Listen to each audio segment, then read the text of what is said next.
Os animais segundo o seu esqueleto. Ola, nenos e nenas. Hoxe imos aprender sobre os animais segundo teñan ou non teñan esqueleto. Os vertebrados son animais que teñen esqueleto interno. Algúns exemplos son os cans, os peixes, os paxaros, os lagartos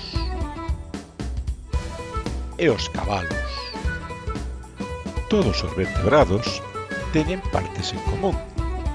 A cabeza, que contén os órganos sensoriais, o tronco, que protexe os órganos internos, e as extremidades, que axudan a moverse.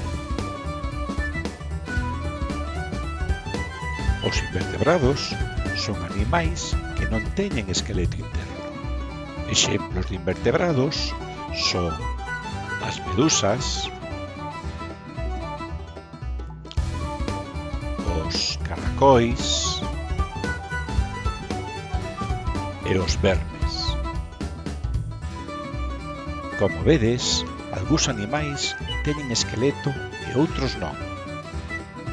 Será fascinante aprender sobre as diferencias entre eles.